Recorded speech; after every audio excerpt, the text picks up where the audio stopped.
चाहे उजाले की हो चाहे अंधेरे की, शुक्ल पक्ष की हो चाहे कृष्ण पक्ष की हो, एक बेलपत्र 3 शमी पत्र आप कभी दिल से, कभी मौका मिले हृदय से दामोदर मास में, कार्तिक मास में अशोक सुंदरी वाली जगह का स्पर्श कर कर भगवान शंकर के शिवलिंग पर एक बार समर्पित कर कर देखना, और दूसरे वर्ष इंतजार करना कि तुमने कार्तिक महीने में अष्टमी के दिन बाबा को शमी पत्र बेलपत्र दिया था, क्या बाबा ने तेरे घर में धन और वैभव दिया कि नहीं दिया? जो स्थिति में गाड़ी चल रही थी वो स्थिति की गाड़ी तेरी पार हुई कि ना?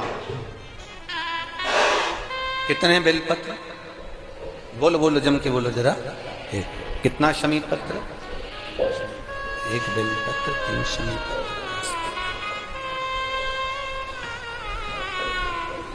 कभी स्मरण में लाइएगा।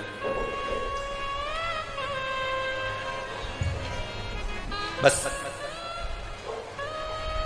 ये जो कार्तिक महीने में दामोदर मास में आप 1 बेलपत्र 3 शमी पत्र अष्टमी के दिन, चाहे शुक्ल पक्ष की हो चाहे कृष्ण पक्ष की हो, ये दोनों अष्टमी में से किसी भी अष्टमी को जब आप समर्पित करें तो चंपेश्वर महादेव का नाम लेकर, कौन से महादेव? जम के बोलो जरा, सबकी आवाज आना चाहिए। चंपेश्वर महादेव, केवल चंपेश्वर महादेव का नाम लेकर आप अशोक सुंदरी का स्पर्श कराकर शंकर भगवान के शिवलिंग पर समर्पित करें। अशोक सुंदरी तो मालूम है ना सबको? जैसे ये शिवलिंग, ये जलाधारी, ये बीच में से जो 2 लाइन गई गणेश कार्तिकेय, और बीच में एक लाइन जाती है मोटी सी शिवलिंग के सम्मुख में, उसको अशोक सुंदरी का स्थान कहा गया। शंकर भगवान के ऊपर जो जल की जलाधारी लगती है जिसमें से बूंद बूंद पानी गिरता है, वो भगवान शंकर की 5 बेटियां हैं जो ऊपर कलश के रूप में रखी रहती हैं, जिसमें से बूंद बूंद जल नीचे गिरता है। जया, विषहरा, श्यामली बारी, दौतली, देव, शिव जी की 5 बेटी। शंकर भगवान की 6ठी बेटी अशोक सुंदरी बीच में।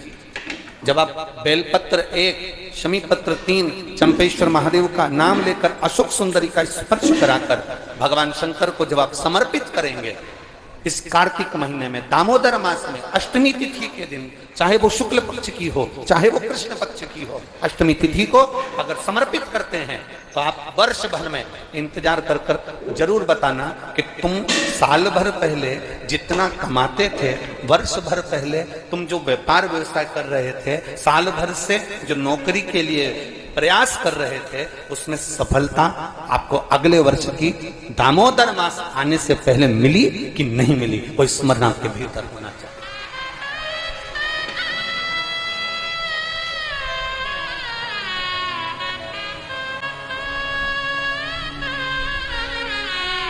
शंभु शरणे मां घड़ी रे दुख काटो दया दर्शन। आप दिल से उससे प्रार्थना करोगे तो वो दिल से दे देगा। महाराज, ईमान और जुबान 2 चीजें व्यक्ति की पक्की होना चाहिए। क्या क्या? बोलो, जम के बोलो। ईमान और दूसरी जुबान पक्की हो।